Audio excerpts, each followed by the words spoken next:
I wonder who invented carpet, because there had to be that one dude that was like, hey, I've invented something that's expensive and hard to take care of. I bet it's gonna be everywhere. He was right. And carpet is everywhere. It's on, you walk into any house, boom, it's carpet. Walk into any other house, boom, there's more carpet. Walk into a third house, well, you should really rethink your life choices. I mean, you're not really being that productive if you're just walking into random people's houses to see where they have carpet. But I mean, kudos to you, man. I mean, at least you got your things figured out. A lot of people just, walk and bumble through life like the clumsy person they are, and they don't have a plan, they don't know what they're doing. They're planning on going to film school with no plan on how they're going to afford it. I guess they're just going to be a Starbucks barista for the rest of their lives, misspelling names on cups and, putting a bit too much ice in my Frappuccino. But, that's their choice, it's their life, and it's none of my business to determine what they do. It's the freedom of their choice. But I kind of hate it when I say, hey, the thing that you're doing is really annoying,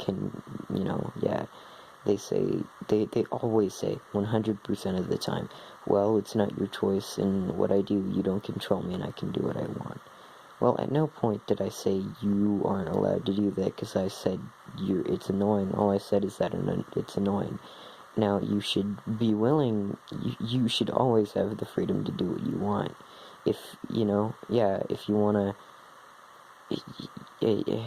wanna write cringeworthy poetry and force it into people's mouths, good on you, man, you're doing what you want.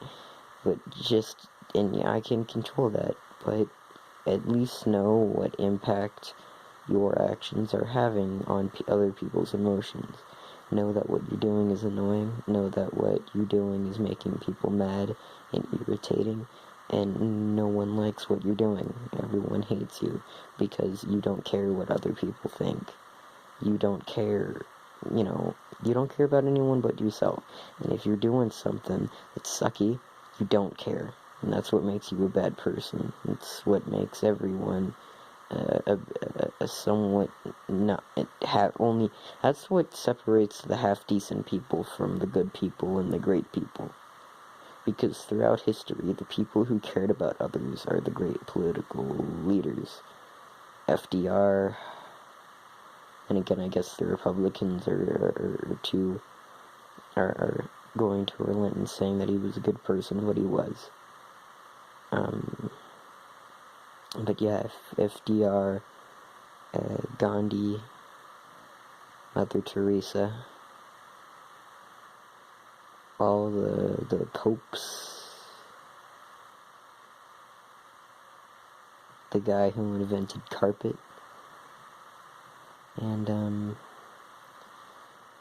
yeah, I want to buy something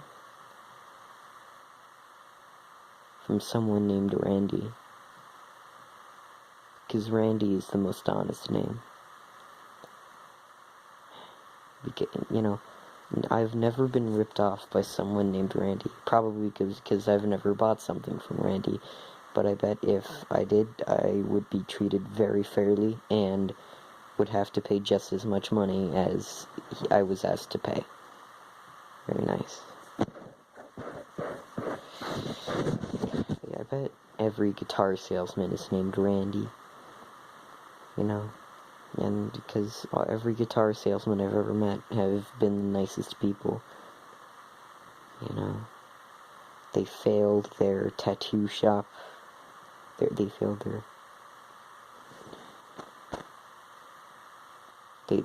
their tattoo artist career. They didn't have a plan on what they were gonna do in life, and they suffered the consequences. They thought that they could just bumble through life, but they ended up getting drafted into Vietnam, and they got out of the military with no reputable skills. And I suppose not all of that is their fault, but then again, they probably should have planned ahead. Probably should have gone to college, probably should have graduated high school in the first place. Now, what am I saying? I'm sure many guitar shop owners graduated high school.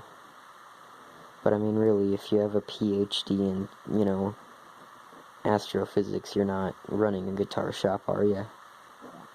Well, anyways, if you made it this far into the video, thank you for listening to what I have to say. I appreciate that.